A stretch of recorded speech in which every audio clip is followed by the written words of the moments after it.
नमस्कार, मनी 9 झटपट में आप सभी का स्वागत है। मैं हूं विपुल सिंह। क्या आपको भी क्रिप्टो करेंसी में पैसा लगाने का शौक है? लेकिन क्या आपने कभी ये सोचा कि आप जो पैसा इन टोकन्स में लगा रहे हैं वे टोकन कितने सेफ हैं?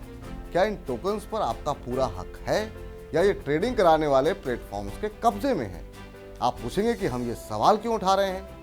तो ऐसा है कि आपको डराने की हमारी कोई मंशा नहीं है, लेकिन ऐसे वक्त पर जबकि क्रिप्टो करेंसी का मार्केट बुरे दौर से गुजर रहा है, दुनिया भर में इन करेंसी को लेकर अनिश्चितता का माहौल है और भारत में सरकार और रिजर्व बैंक इनमें पैसा लगाने से आपको लगातार आगाह कर रहे हैं। तब यह सवाल बड़ा अहम हो जाता है।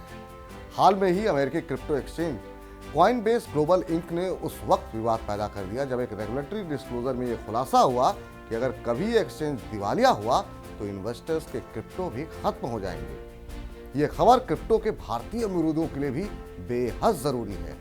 अंग्रेजी अखबार मिंट की एक खबर के मुताबिक वजीर एक्स का कहना है कि उसके प्लेटफॉर्म पर मौजूद इन्वेस्टर्स के लिए चिंता की कोई बात नहीं है।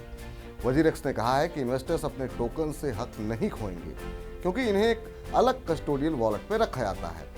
खबर के मुताबिक बायोकॉइन और कॉइन बास्केट ने भी ये कहा है कि उनके प्लेटफॉर्म पर मौजूद निवेशकों को भी डरने की जरूरत नहीं है और कॉइन्स पर पूरा कंट्रोल निवेशकों का ही होगा, यानी उनके कॉइन्स सुरक्षित रहेंगे। हालांकि कॉइनस्विच, कुबेर, कॉइन DCX, बिटबीएनएस और जेट पे इस मामले में कोई भी टिप्पणी करने से उन्होंने इनकार कर दिया।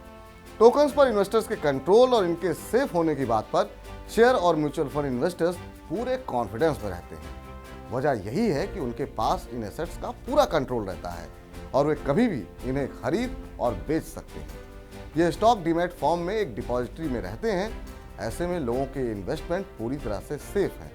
लेकिन क्रिप्टो में ऐसा कुछ नहीं है। भारत में अभी क्रिप्टो को लेकर ऐसे कोई रेगुलेशंस नहीं आए हैं जहां निवेशकों के हितों को सुरक्षित रखा गया हो। यानी अगर कोई क्रिप्टो प्लेटफॉर्म बैंकरप्ट या दिवालिया हो जाता है तो ऐसा भी हो सकता है कि इन्वेस्टर्स के टोकन्स को अनसिक्योर्ड क्रेडिटर्स के तौर पर लिया जा सकता है और इन प्लेटफॉर्म्स को कर्ज देने वाले ऐसे किसी भी जरिए से अपना पैसा निकालने की कोशिश कर सकते हैं। जानकार तो ये भी कह रहे हैं कि भारत में टोकन्स की ओनरशिप एक पेचीदा मसला है। ये मामला पूरी तरह से एक्सचेंज के टर्म्स और कंडीशन पर टिका हुआ है।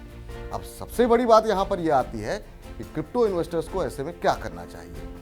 तो भाई बात ऐसी है कि आपको फटाफट जाकर अपने क्रिप्टो प्लेटफॉर्म के नियम और शर्तों को पढ़ना चाहिए। यहीं से पता चलेगा कि प्लेटफॉर्म के दिक्कत आने पर आपका क्रिप्टो इन्वेस्टमेंट कहीं डूब तो नहीं जाएगा।